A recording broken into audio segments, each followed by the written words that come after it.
नमस्कार, ओंकार न्यूज देख रहे हैं आप। आपके साथ मैं हूं आस्था श्रीवास्तव। 4 बड़ी खबरों पर नजर डालेंगे। पहली खबर जिस पर हम बात करने वाले हैं, शरद पवार के एनसीपी अध्यक्ष पद से इस्तीफे के बाद से महाराष्ट्र की राजनीति गर्मा गई है और इसके बाद लगातार एक के बाद एक इस्तीफे दिए जा रहे हैं।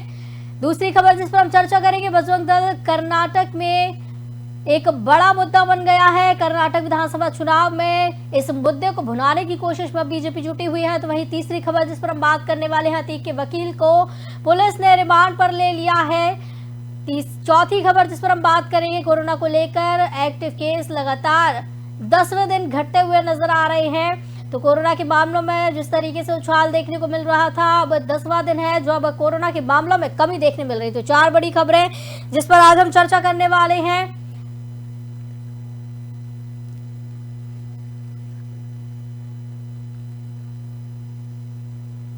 पहली खबर जिस पर हम बात करेंगे, शरद पवार के एनसीपी अध्यक्ष पद से इस्तीफे के बाद से महाराष्ट्र की राजनीति गरमाई हुई है। अभी सभी की नजरें एनसीपी के नए अध्यक्ष के नाम के ऐलान पर टिकी है। बता दें कि एनसीपी के नए अध्यक्ष को चुनने के लिए एनसीपी नेताओं की बैठक मुंबई के वाईवी चौहार सेंटर में हो रही है। इसी बैठक में एनसीपी के वरिष्ठ नेता भी मौजूद हैं। आपको बता दें, शरद पवार ने ऐलान किया था कि एक कमेटी नए अध्यक्ष का चुनाव करेगी। अब एनसीपी की इस बैठक पर सभी की निगाहें हैं। वहीं जितेंद्र आभार ने कहा कि मैंने एनसीपी के राष्ट्रीय महासचिव पद से इस्तीफा दे दिया है और मैंने अपना इस्तीफा एनसीपी चीफ शरद पवार को भेज दिया है। ठाणे एनसीपी के सभी पदाधिकारियों ने भी पवार साहब के इस्तीफे के बाद अपना इस्तीफा दिया।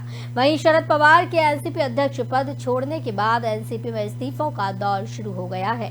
खबर आई है कि एनसीपी नेता जितेंद्र आभार ने पार्टी के राष्ट्रीय सचिव का पद छोड़ दिया। बता दें, शरद पवार के इस्तीफे से कई नेता खुश नहीं है, उन्हें मनाने की कोशिश की जा रही है। शरद पवार को इस्तीफा वापस लेने के लिए मनाया जा रहा है। बता दें, शिवसेना उद्धव ठाकरे गुट के नेता संजय राउत ने शरद पवार के इस्तीफे पर कहा कि शरद पवार का इस्तीफा देश की राजनीति के लिए एक बड़ा झटका है। अगर उन्होंने ये फैसला किया है तो इससे देश और महाराष्ट्र में छटपटाहट होनी स्वाभाविक है। आने वाले दिनों में हमें क्या करना है, इस पर जल्दी फैसला लिया जाएगा। हम पूरे घटनाक्रम पर नजर बनाए हुए हैं। तो बता दें, शरद पवार के इस्तीफे के बाद एनसीपी में हलचल तेज हो गई है और साथ ही साथ आपको बता दें कि इस्तीफे का दौर जारी है और लगातार इस्तीफों का सिलसिला चल रहा है। जितेंद्र आभार ने इस्तीफा दिया और उसके बाद एक के बाद एक इस्तीफों का दौर चल रहा है। एनसीपी के और भी कई कार्यकर्ता जिन्होंने शरद पवार को अपना इस्तीफा भेज दिया है। तो आपको बताते चले कि शरद पवार के इस्तीफे के बाद काफी झटपटाहट मची हुई है।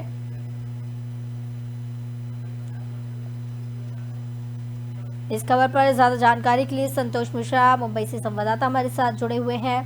संतोष, महाविकास अघाड़ी पर कोई भी असर नहीं पड़ेगा, इस तरीके के पहले बयान सामने आ रहे थे, लेकिन अब वहीं एनसीपी से जैसे ही पार्टी अध्यक्ष के रूप में शरद पवार ने इस्तीफा दिया है, एक के बाद एक इस्तीफे का दौर भी पार्टी में शुरू हो गया है और वहीं कहीं ना कहीं महाविकास अघाड़ी में भी हलचल मची हुई है।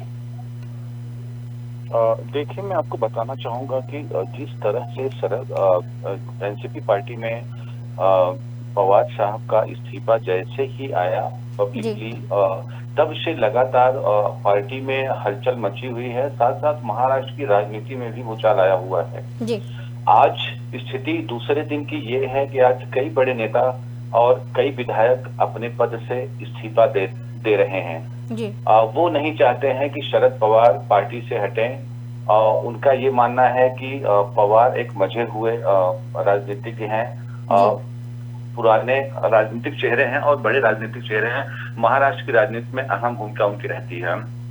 तो वो विरोध और वो कयास जो है लगातार दिखाई दे रहा है। आज भी लोग चाह रहे हैं कि पवार पुनः इस पे विचार करें, जबकि मामला धीरे धीरे ऐसा लग रहा है कि जो सूत्रों से कुछ जानकारी ऐसी मिल रही है कि अगला जो अध्यक्ष पद का दावेदारी होगी वो सुप्रिया का होगा। जी। जी। बिल्कुल सुप्रिया के नाम की चर्चा तो चल ही रही है। जैसे ही इस्तीफा उन्होंने दिया, सुप्रिया सुले के नाम की चर्चा है। लेकिन जिस तरीके से इस्तीफे का दौर चल रहा है, क्या लगता है कि अब एनसीपी जो है वो किस मोड़ पर जाएगी? क्योंकि लगातार एक के बाद एक इस्तीफे आ रहे हैं। अनिल पाटिल ने इस्तीफा दिया है, जितेंद्र आभार ने इस्तीफा दिया है, तो और भी कई कार्यकर्ता हैं जो इस्तीफा दे रहे हैं शरद पवार को। तो जिस तरीके से ये सिलसिला चल रहा है, पार्टी किस ओर जाएगी? देखिए, अनिल पार्टी एक विधायक थे और उन्होंने अपने विधायक पद से इस्तीफा दे दिया है। अनिल अमाड़ जो है वो महासचिव थे, पार्टी के दिग्गज नेता थे, बड़े चेहरे थे। काफी अहम भूमिका उनकी राजनीति में हुआ करती थी। जी। उन्होंने भी इस्तीफे की बात कर दी है। अब वहीं धीरे धीरे ये दौर जो देखने को मिल रहा है वो इससे नहीं लग रहा है कि एनसीपी में आने वाला दिन मतलब हो सकता है कि दो खेमे में लोग बढ़ जाएं, ऐसा जी। भी प्रतीत लग रहा है। जी। जिस तरह से अजीत पवार और सुप्रिया सुले की बात चल रही है और मतलब इन फ्यूचर ये भी हो सकता है कि शायद और कुछ बड़ी राजनीति महाराष्ट्र की राजनीति में हो।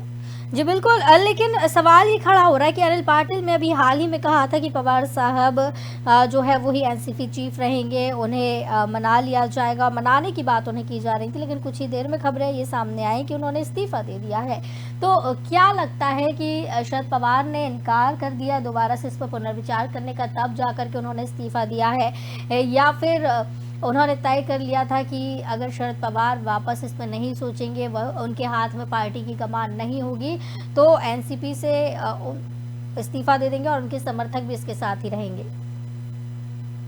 देखिए, मैं इस पे आपको ये बताना चाहूंगा कि आज दूसरा दिन है। कल जैसे ही शरद पवार के इस्तीफे की खबर आई तब से लगातार खलबली मची हुई थी। अभी तक जो इनके समर्थक थे वो इस बात पे अड़े हुए थे कि नहीं, पवार साहब आपको ही अध्यक्ष पद पे बने रहना है। आप अपने विचार पे, इस्तीफे के विचार पे पुनः विचार करें और एक बार वापस से जो है आप अध्यक्ष पद की दावेदारी रखें, अध्यक्ष पद पे बने रहें, जिससे जो है एनसीपी का जो रुतबा है वो कम न होने पाए।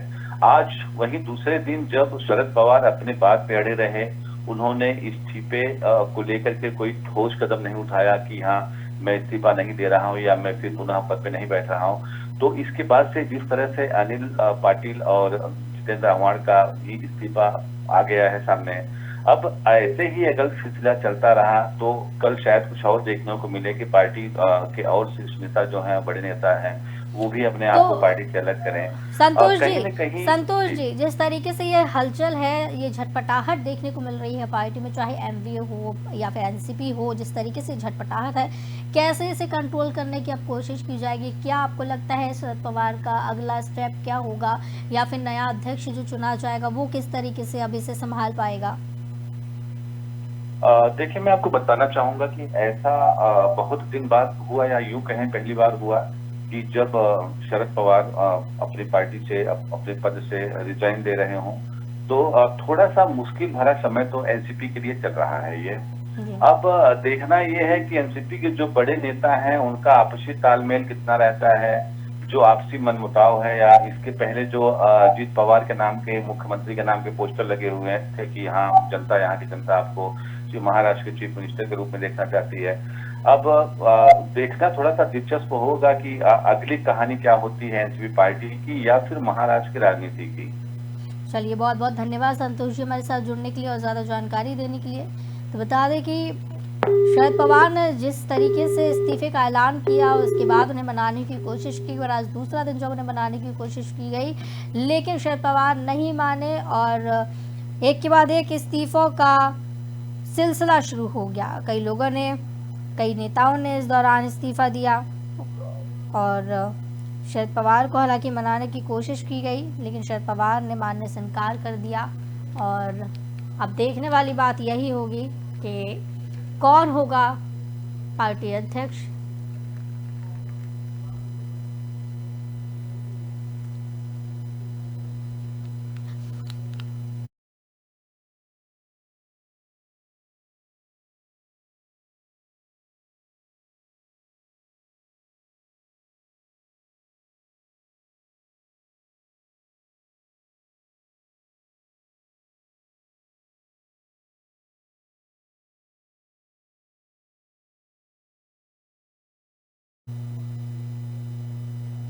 बजरंग दल इन दिनों पूरे देश में चर्चा का केंद्र है। कारण कांग्रेस के घोषणा पत्र में इस नाम को शामिल करना।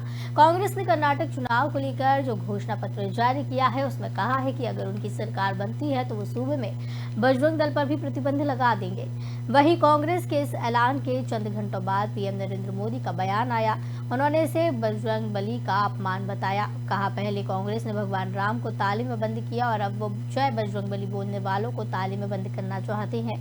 प्रधानमंत्री के बयान के बाद कहा जाने लगा है कि अब पूरे कर्नाटक चुनाव का फोकस बजरंग बली पर ही रहेगा। ऐसे में आज हम आपको बजरंग दल की पूरी कहानी बताएंगे। कैसे संगठन की स्थापना हुई, कैसे ये देश भर में फैला और इसका कामकाज क्या है, आइए जानते हैं। दरअसल अक्टूबर 1984 की बात है। विश्व हिंदू परिषद की पहली धर्म संसद में मंदिर आंदोलन की शुरुआत हुई। इसके साथ ही राम जानकी रथ यात्रा के नाम से नियमित रूप से शोभा यात्रा निकालने की शुरुआत हुई। इसका मकसद था कि लोगों को हिंदुत्व के बारे में अधिक से अधिक बताया जाए। कुछ समय में ही इससे युवा और साधु संत जुड़ते गए। इस यात्रा के खिलाफ कुछ लोगों ने बयान देने शुरू कर दिए। कई धमकियां भी दी गई। तब विश्व हिंदू परिषद ने यूपी सरकार से यात्रा के दौरान सुरक्षा व्यवस्था का इंतजाम करने का अनुरोध किया। यूपी में तब कांग्रेस की सरकार थी। मुख्यमंत्री थे नारायण दत्त तिवारी। एक तरफ विश्व हिंदू परिषद की इस यात्रा को लेकर धमकियां मिल रही थी तो दूसरी ओर यूपी सरकार ने सुरक्षा देने से साफ इनकार कर दिया। तब कुछ युवाओं ने अपनी ओर इस यात्रा को सुरक्षा प्रदान करने का ऐलान किया। दरअसल विनय कटियार उन दिनों हिंदुवादी युवा नेताओं में से एक थे। 1 अक्टूबर 1984 को बड़ी संख्या में युवा जुटे और इस दल की स्थापना हुई। विनय कटियार ने कहा, प्रभु श्री राम की सेवा के लिए हमेशा बजरंग बली आगे रहे हैं और इस बार भी प्रभु श्री राम और माता जानकी की यात्रा की सुरक्षा बजरंग बली के भक्त ही करेंगे। इसी के साथ इस संगठन का नाम बजरंग दल रखा गया।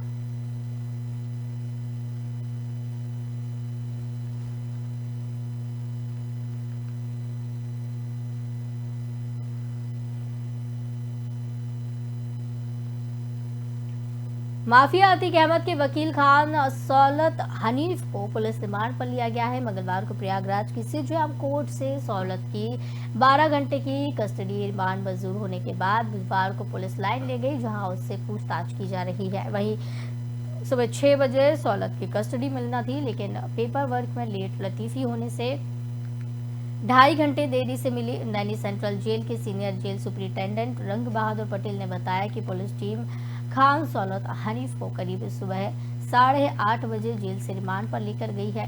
शाम को करीब 6 बजे उन्हें जेल में दाखिल होना है। कागजी प्रक्रिया पूरी करने में थोड़ा समय लग गया। उमेश पाल अपहरण केस में 28 मार्च को प्रयागराज की एमपी एमएलए कोर्ट ने उम्र कैद की सजा सुनाई थी। प्रयागराज कमिश्नरेट की धूमनगंज पुलिस ने खान सौलत हनीफ की सीजेएम कोर्ट से 7 दिन की कस्टडी रिमांड पर मांगी थी। हालांकि कोर्ट ने केवल 12 घंटे की ही कस्टडी रिमांड मंजूर की है। हनीफ बुधवार की सुबह 6 बजे से शाम 6 बजे तक कस्टडी रिमांड पर रहेगा। सौलत पर उमेश पाल की हत्या की साजिश रचने और तस्वीरें शूटर्स को भेजने का भी आरोप है।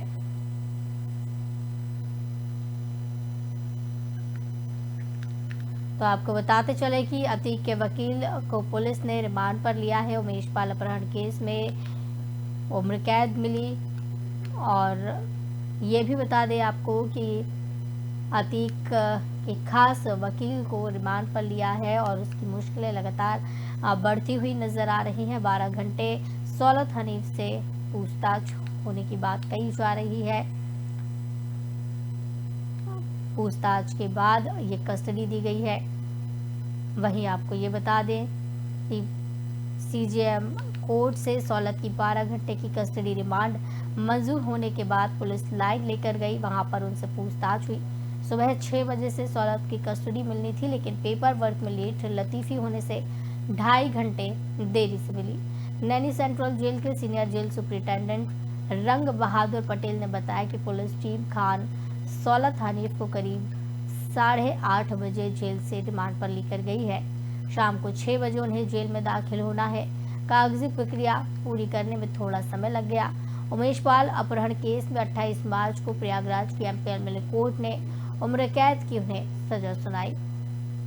तो आपको बताते चले कि अतीक अहमद के खास वकील को पुलिस ने रिमांड पर ले लिया है और मुश्किलों में वो फंसे हुए हैं। माफिया अतीक अहमद के वकील खान सौलत हनीफ को रिमांड पर लिया गया। प्रयागराज की सीजेएम कोर्ट से मंगलवार को सौलत की 12 घंटे की कस्टडी रिमांड मंजूर हुई और इसके बाद पुलिस लाइन लेकर गई, जहां उससे पूछताछ की गई। सुबह 6 बजे सौलत की कस्टडी मिलनी थी, लेकिन पेपर वर्क में लेट लतीफी होने से 2.5 घंटे देरी से मिली।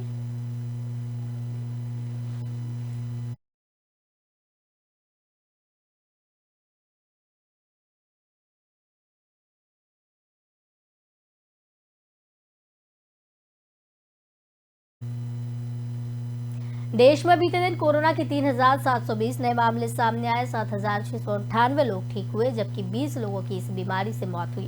देश में एक हफ्ते के बाद कोरोना के डेली केस बढ़े हैं। 25 अप्रैल को 9,629 नए केस मिले। इसके बाद से लगातार नए संक्रमितों में कमी आई थी।